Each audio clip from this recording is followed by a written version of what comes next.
Yo, call me a Switch 2. Freak you, everybody. What's up? Welcome back to the Games Kids today, and only today. That's right. After about what, a year and 2 months since the Switch has been out, I think I'm ready to rank my Nintendo Switch 2 first-party video games. Obviously, the Switch has had a lot more than just Nintendo games. You know, there's been a lot of indie games on the console. There's been some third parties, but I think a decent amount of titles from Nintendo have been out now that I'd like to do this. And again, there's gonna be a good time to do something like this because there's always a Nintendo game coming out. Right, like there's always a first party game coming out every 2 to 3 months, so there's always going to be, you know, a time where like, oh, should I wait for this one, should I wait for this one? No, obviously for this list we're not going to have stuff like Rhythm Heaven or Tamagotchi Life because they did not have Switch 2 editions either. They were purely Switch 1 games that you could play on your Switch 2. But yeah, I figured today it's time, let's sit down, yap about this, and I've played the Switch 2 a lot over the years, so let's get right into this. And of course, guys, by the way, oh yeah, I've apparently I have to do this. Please subscribe, please, we're almost at 80k. I want to get to 100k. Please. Apparently this works. So everybody, please consider subscribing if you enjoy the content. But yeah, people have been enjoying my more like yap, chill videos the last few days, and honestly, it's kind of what I've been in the mood to do. So I think I'm gonna do this. So let's go in release order. Now I'm going to rank these about how I feel. Right, this is going to be a pure Fidel subjective ass list. Okay, this isn't like objectively or this. This is how I, Fidel Games Cage, feel. So feel free to enjoy and hear my app. So let's start with obviously, you know, the day one launch, the big one, Mario Kart World, a game that I have played quite extensively over the last, you know, year and a half. I checked on my Switch the other day, bro. I have 400 hours on this game, so I feel like I've got a decent opinion on it. This is such a fascinating Mario Kart game. I've never played a Mario Kart game where the last thing I play is the versus races. You know what I mean? I feel like all I ever do is play Knockout Tour. I find Knockout Tour incredibly addictive, incredibly fun. And it's like the star of the show by far for me. I think it's one of the best modes Nintendo's ever implemented in a game, right? I love, you know, the costumes, the roster. I have grown fond and okay of the intermissions because now that they've added more knockout tours, I feel like them adding knockout tours is a way for you to experience more of the, you know, intermissions without interrupting like any of the tracks. And yeah, music wise, it's fantastic. I think the roster is really great. I still have my issues with the game. Like, I'm shocked that a year and 2 months into the game, we don't have notable DLC. Like, they finally just started introducing main content stuff with like new knockout tours that they're adding. And even then, the new knockout tours are like alternate paths in the game that you could drive in the open world. But you know, I think overall when it comes to Mario Kart World, I have a fantastic time playing it. I love the 24 players. I like how chaotic it is. I don't think it's peak. Like I said, I think it's lacking in some things. I still think the open world missed opportunity. I still think events are a missed opportunity. That's why I'm going to go in awesome. I'm not going to go in peak yet because I feel like, you know, it's very rare to even have a peak thing on here. But yeah, I think overall, I'm going to go with that for Mario Kart World. I think awesome is the great place to put it. It's not peak. It's not like a 10 out of 10 game that I think like every Switch owner should buy. But I think if you're a fan of Mario Kart, you're going to have a good time playing, especially like as I've thought about over time. I'm like, damn, the animations are so good in this game. The gameplay is so good. I think Mario Kart World is fucking awesome. All right, so next up, we've got Welcome Tour. Welcome Tour is mid. I mean, this is just mid, bro, you know? Like, I'm just, you know, it's like, I'm just gonna put in bleh, right? I just didn't care for this. I played this on day one. I find it so boring. You know, I feel like, you know, Nintendo always has the tech demo game. You know, when the console comes out, right? On 3DS, I guess it was like Face Raiders. On the Wii, obviously, you know, you have Wii Sports, right? On the Switch, even I would say 1-2 Switch is way, like, as mid as 1-2 Switch is, I would take 1-2 Switch a million times over Welcome Tour. Welcome Tour feels like it's too much of like a tech demo, right? But like in a genuinely boring way. Like the whole thing is like you do quizzes about the Switch. Sometimes you'll have a mini game that shows you something cool about the console, which I think is awesome. I like the little mini games that you do, but this is the most like no one will ever buy this. The only people that bought it are people that like maybe, you know, day one on the console wanted something to play on it. But yeah, Welcome Tour for me is a miss. It's mid, and I don't care for it. I think you all kind of agree. It's bleh, right? Next up, we have the GameCube NSO app over here. Now, GameCube NSO app is interesting because I do think obviously having GameCube on Switch is great, but I just find the rollout has been unbelievably slow. Like what? How many games? All games on GameCube NSO currently, right? Let's look this up right here. Nintendo Classics on the GameCube.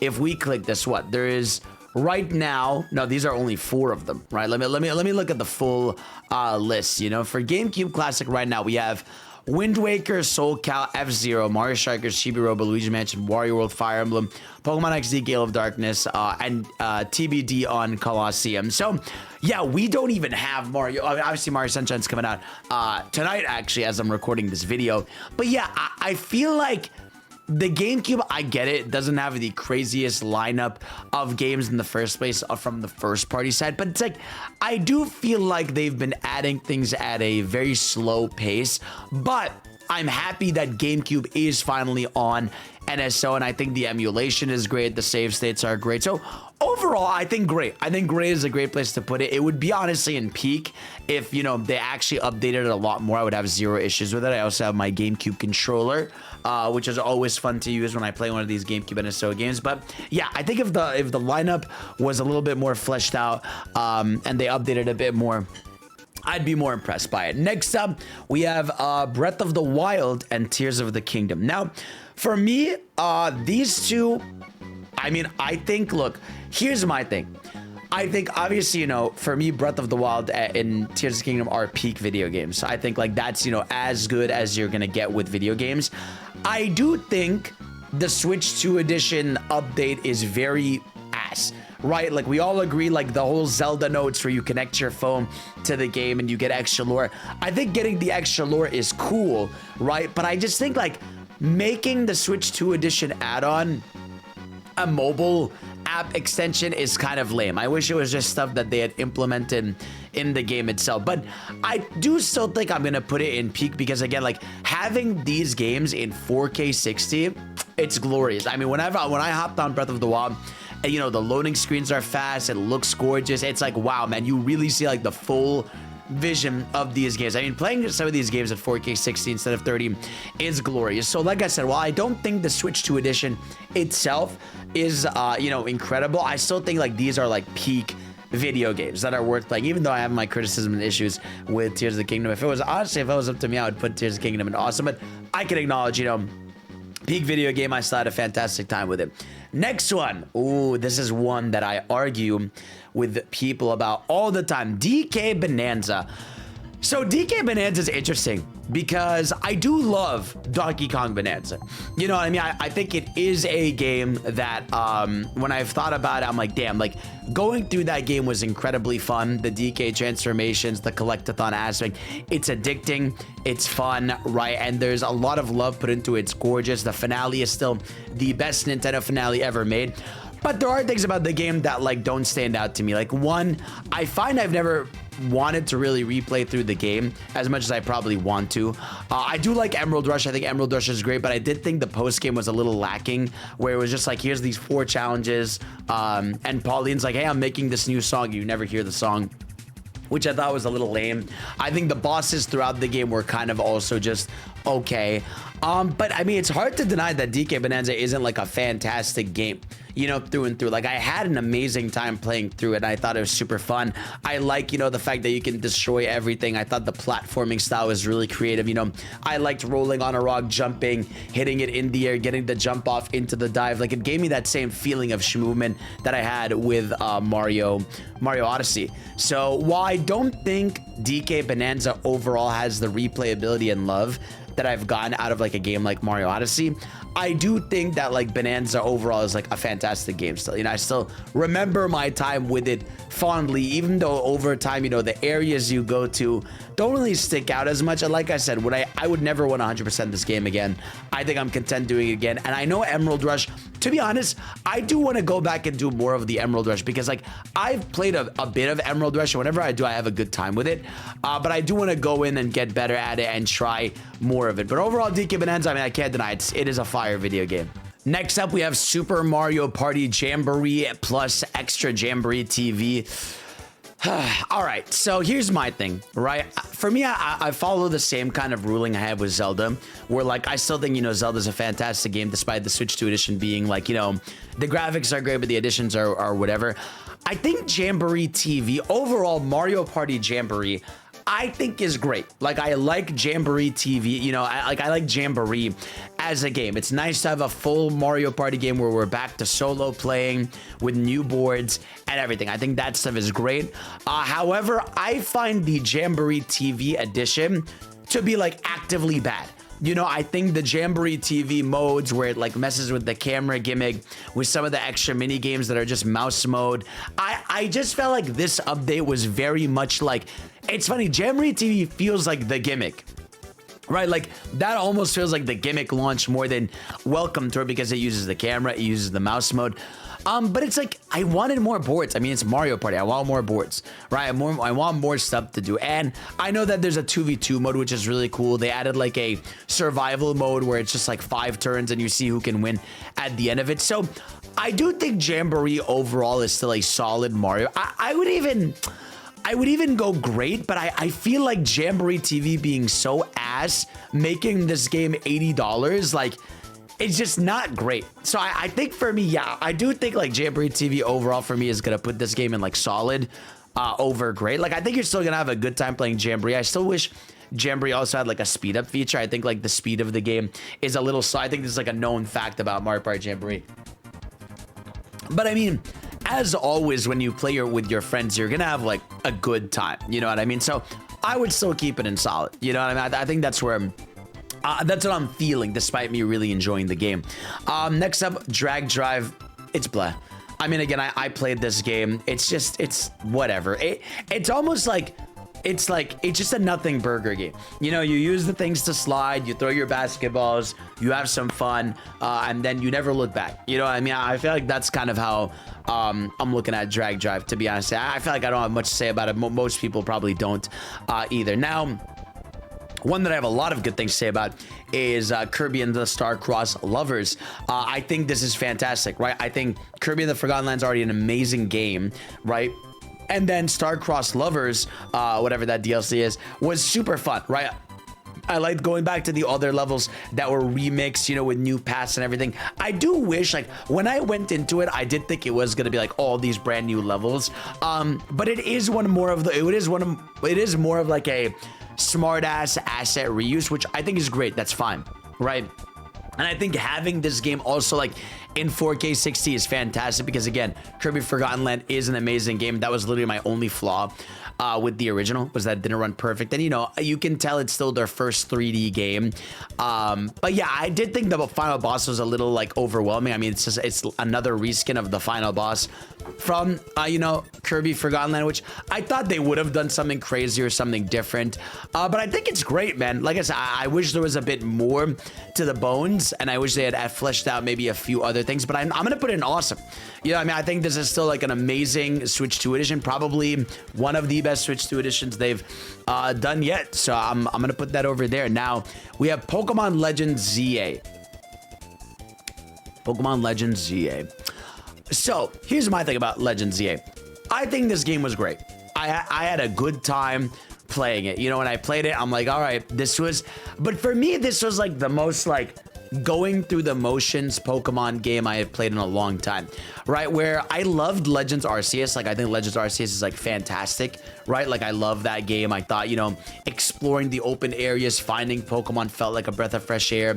You know, being able to climb, ride the Pokemon, battle them in a boss setting, you know, sort of Monster Hunter style of the game. It made me want to actively get the Pokedex a lot more than this game did. But this game, because you're just in the city, everything felt safe. Like, everything felt safe. You know, like, just the wild areas were very safe. The catching was very safe. The battling, I like the active combat stuff overall. So I think I'm gonna put this in great. Like, I think this was a great game. It's fun. It did what it needed to for a Pokemon game. It was nice to have a polished experience, not one, you know, where I have to worry if the game is going to explode or not. But I think, yeah, I just don't think I thought about it, you know, too much in there. but I do want them to keep making like Legends games. You know what I mean? Like I love playing Legends Arceus. Like I said, I hope the next Legends game goes back to like open field, you know, finding the Pokemon naturally. Like I thought that was more interesting than just going through, you know, the city where every kind of area looked the same. But obviously I like playing it. So, and the ending was really, really cool. So I'm gonna put it in great, you know, low great, but great, right? This is my one that I didn't play. Sorry, this is my one that I didn't play, but I did hear a lot of good things about Age of Brisbane, but that's my one that I didn't play. So I'm gonna put this in this little 2-dot area over here. Kirby Air Riders. Let me tell you about Big Air Riders. I think this game is great. Right, I think this is also a definition of a great game. I thought, you know, this getting an Air Riders game, a sequel, was something I never thought was going to happen, and it was an incredibly traditional sequel, right? And I respect that a lot. You know, Sakurai, you know, I know a lot of people would have liked extra content in the game, including, you know, I'm sure even Sakurai probably thought about it, you know, but he even said, "What's up, Talking Flower?" Yep, there it is. There. Dude, we're gonna talk about Bella Bell Park. You just sit down for a second. But yeah, no, I think overall with Kirby Air Riders, what I thought about it was, you know, I enjoyed the campaign when I played it. I love playing City Trial. I do wish there was a second City Trial map, but for the most part, I mean, like, this is Air Riders. Like, it's like there's not much you can do with Air Riders with the 1-button prompt and the racetracks besides add more if they wanted to. I feel like, you know, they made a game that I think the pricing of this game made it seem maybe bigger than it would be. I feel like this game, had Nintendo, you know, introduced variable pricing earlier, I feel like this would have been a phenomenal $50 game, right? Where you were like, you know, this 40-50 bucks. You got a campaign out of it. You got some maps. You got a great online, and it was good. I do think what screwed this game too is, one, obviously no additional content in a multiplayer game. That's, you know, that's kind of a problem nowadays, but it's whatever. If Sakurai wanted that and the team wanted that, that's their choice.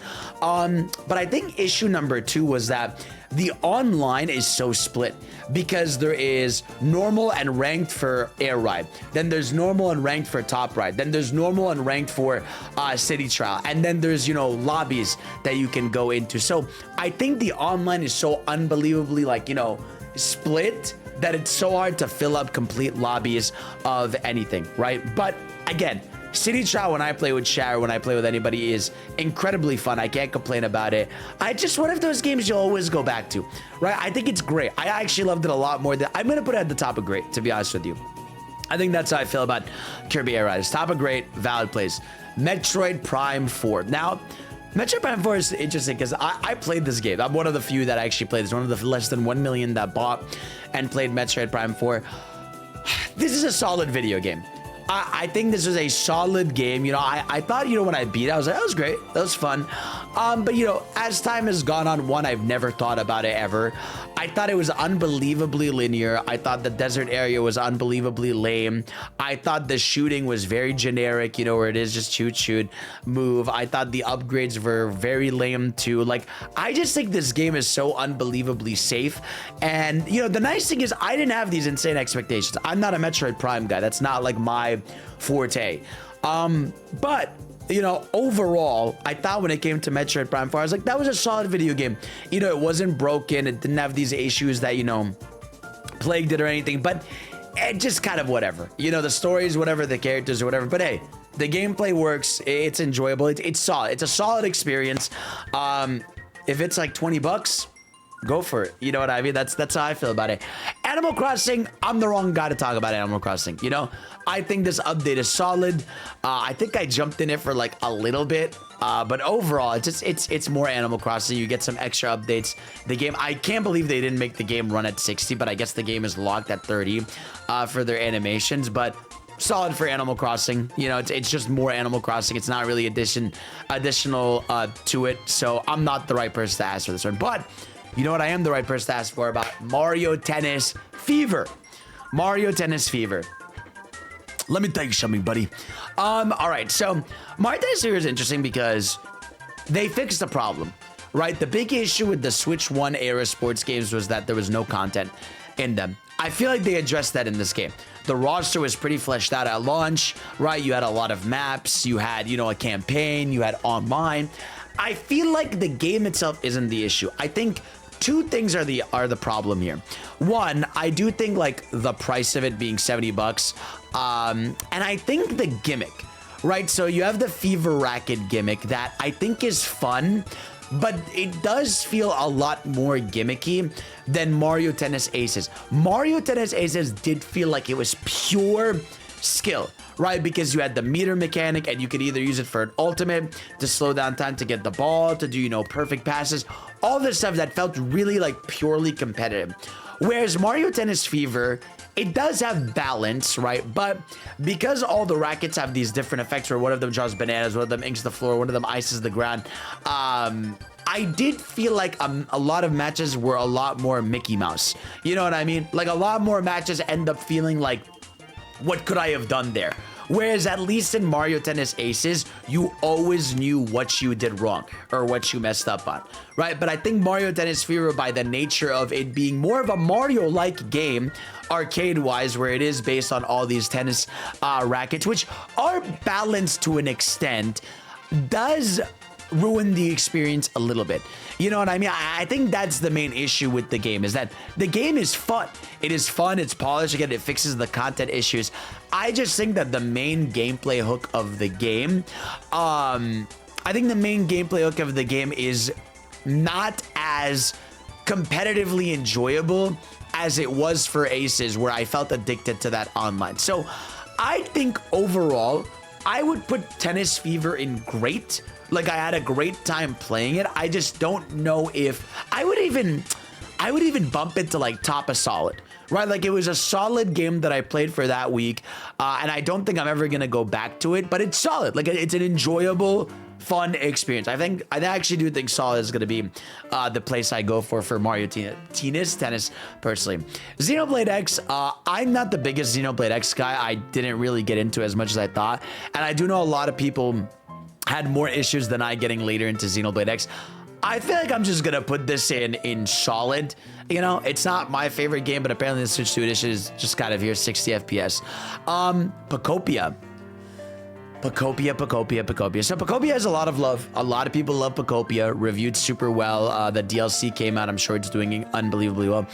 Just like Animal Crossing, I am not the person to talk about really with this kind of game, because my thing about these games is I'm ass at Minecraft, and this game does the Minecraft thing where like you get to a point where it's like, all right, it's wood, then it's like fire, then it's like to make wood you need to get like, you know, the heater, and then to get the heater you need iron, to get iron you need this, if you want to make bundles of this you need this. Like, I'm too stupid for it, right? But I think my time with it that I spent, I got addicted to it. I liked working on my main town. I liked finding Pokemon. I thought that hook was inherently enjoyable. And for me, like, Piccopia was great. Like, the time I spent on it, those like 40-50 hours plus that I was addicted to it, I was addicted to it. I enjoyed my town, you know.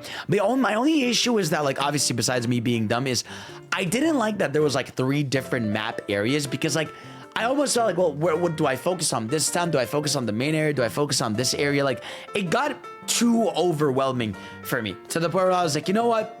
I got my fix with it, and I had a great time with it. And that's for me, Piccopia is like a great game. It's charming, it's well designed, it's pretty, it's got soothing music. And again, I know for the people that are into it, they are still into it. They're playing it, they're making like crazy towns and stuff. So overall, Piccopia, I'm gonna have it a great. Next up, we have Super Mario Bros. Wonder. Place Meet My Meat at Bella Bell Park.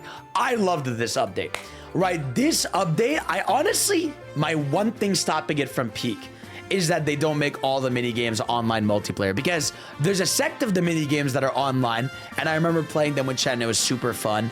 And it also fixes my issue with the bosses of Mario Wonder. You end up now having some of the best 2D bosses in Mario history. All the Koopalings have, you know, the Wonder effect, so they're really wacky and crazy boss fights, and it's on top of a game I already think is fantastic. You know what I mean? So you fix my boss issue, you add the challenges, right? There were these extra challenges you could do. I wish they were were a little harder. A lot of them kind of, you know, go on the easy side of just got to do them. Some of them took me a few more tries than others, but for the most part, it wasn't that bad. But yeah, Mario Wonder continues to be a game I adore. And I thought that this expansion, also adding Rosalina, was great. So I don't know. I thought overall this was amazing. I would have loved an extra, maybe big final boss. But yeah, I thought it was awesome, man. And the game in 4K 60 looks gorgeous. It's Mario Wonder, but with the content I wanted. Again, the only thing stopping it from being in peak is I wish they had just locked in and made every mini game in Bella Bell Park online multiplayer, because some of the offline multiplayer ones that you can play with, like, you know, game chat or whatever, they're fucking awesome, like Pass the Bomb or, you know, coin battles and stuff like that, but they're meant to be local, and so it's hard to play them with everybody online. So overall, I would put Bella Bell Park and Mario Wonder in awesome. All right, next up, we've got Yoshi and the Mysterious Cook. Now, I recently beat this game. I gave like a mini review of it when I talked about, you know, I had my latest Nintendo video, just talk about the last few Nintendo games. I loved this game. I thought this game was marketed like shit, and I think you owe it to yourself to go play this if you like platformers. I thought this game was a really unique and interesting blend of, what if we made a non-2D traditional platformer where, like, there is a start and end to the level, but it was all based around these enemies, and every level has a unique gimmick and a unique idea, and it can be as simple or as deep as you want it to get. You know, experimenting with the different enemies that you find in a level and seeing, okay, what if I take this enemy to this plant? What will happen? And what if I take this enemy and toss it to this other enemy? What will happen? And a lot of times things will be different. But what I liked about the game is that, like, the platforming and challenges in them were still good. Like, there would be levels where you're surfing, there would be levels where you're flying on different enemies.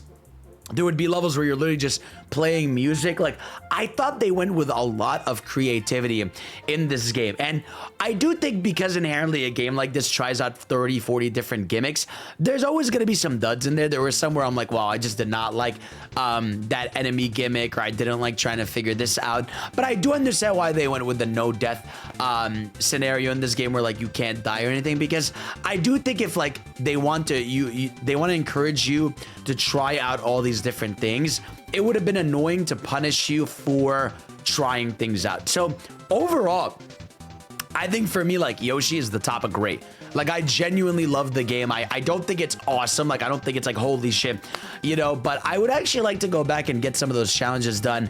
And I had a great time with it, man. I thought the music was cute. I thought the art style was fantastic. And yeah, probably the best Yoshi game since Yoshi's Island for me. It's not better than Yoshi's Island, nowhere near. But I think for me, it's the best of the modern Yoshi. I'm glad they tried something different. Xenolade Chronicles DE and 2. I'm just going to kind of put them together. I mean, these games I love. I'm going to put them in great. I think, you know, having these games in 4K 60 is awesome.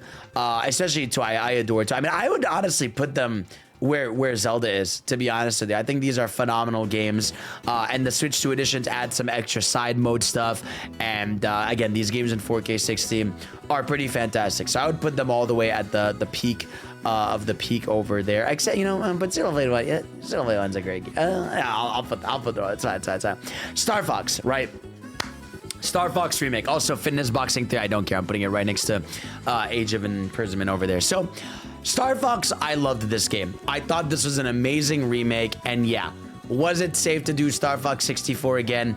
Absolutely. But it looks gorgeous. The orchestrated music is fantastic. I loved the arcadiness of it. I was going back and playing it.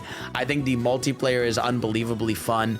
And so, yeah, I genuinely think, like, this game is awesome.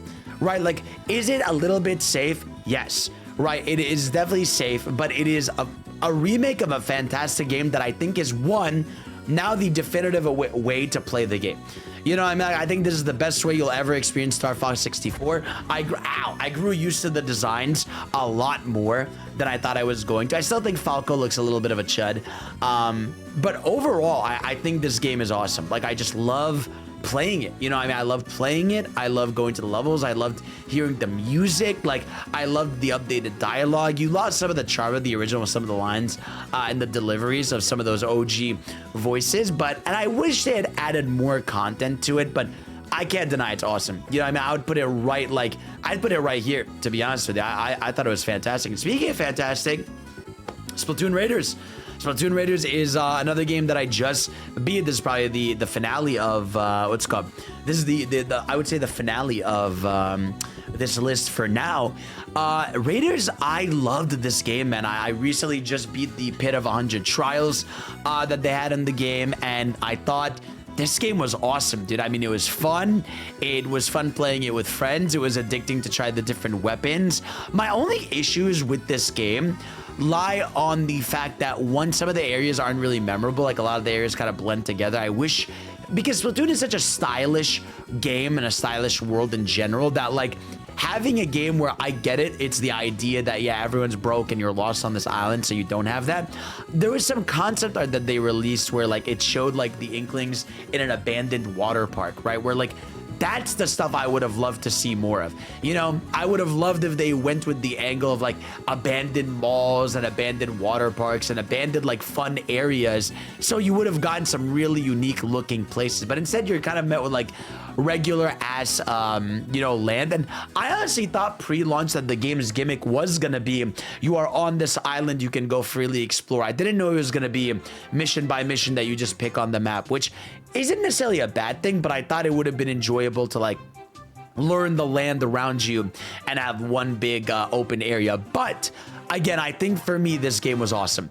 You know, I would put it, like, right here in this camp, right under Star Fox, where I thought it was great. My only other issue with it is the music, but what an incredibly fun game. I did end up playing actually mostly with multiplayer, funny enough, and I got addicted to doing the dungeons. But this game has such an addicting feedback loop of, like, all right, get a new weapon. If you don't want that weapon you don't like, you can sell it for parts, get upgrades for your different weapons, unlock this, unlock that, unlock this. You can still get treasures if you want. There's endless modes. You can still play this game as much as you want. I thought it was awesome overall. But yeah, that is my list, I would say, so far. Obviously, you know, we've got a few more releases. If I was to predict where these will end up, right? Xenoblade 3, and I like Xenoblade 3. I'd put it in awesome, probably where it's going to end up at 4K 60. But if I were to predict where these are going to end up, I think for me, Dustbloods, I don't care about it, so it's probably going to be great. Zelda Ocarina is probably going to be peak. Switch Sports Resort is probably going to be solid, and Fire Emblem, I think, is going to be peak. I think they're going to be cooking. But I think this is overall my list, and I think this is pretty good. I mean, dude, this is the thing about the Switch too that I think is so fun, is that, like, this is year one. You know what I mean? Like, this is the first year of the console's life, and I think this is, like, a great lineup of stuff that's, like, from great to peak. You know what I mean? Obviously, you know, when it comes to brand new stuff, like, if you notice, not a single game of Nintendo's first party is in peak, right? And I do feel like that's the one thing that is missing from the console. I feel like it is missing its zenith, right? Because I feel like Breath of the Wild, like, and Mario Odyssey right away year one for the Switch were, like, that was the zenith. You know, that was a game that through years people would always tell you to buy. I don't feel that way necessarily with Switch 2 yet. I don't think there is a clearly you must buy this game. There are games that I would recommend you, right? And based on what you like to play and what kind of gamer you are, I would tell you to get. But I don't think it has the must play yet. You know what I mean? And so when it comes to Switch 2, I hope we get that eventually. I'm sure Ocarina is probably going to be the first one. And Fire Emblem, you know, is for Fire Emblem fans. You can't really recommend that to everybody. But overall, I mean, yeah, we're going to see when we get our Marios and our Smashes and all those games. But overall, I'm really happy with the Switch 2 for the first year. I think a lot of great experimental stuff. And I hope we keep seeing that weird Nintendo continue to go all out, you know? And in terms of Switch 2 editions, like I said, I still think Paper Mario would be a great Switch 2 edition. I think Pikmin would be a great Switch 2 edition. Brothership would be a fun Switch 2 edition to see. Like, there's still a few games that I would like to get Switch 2 editions of. Luigi's Mansion 3 could be a really good one. But yeah, that's overall my list, guys. Let me know in the comment section below what you thought about this, what you guys would like to see in the future. And of course, I love you. Thank y'all for watching. And of course, I'll see you all next time. Peace out.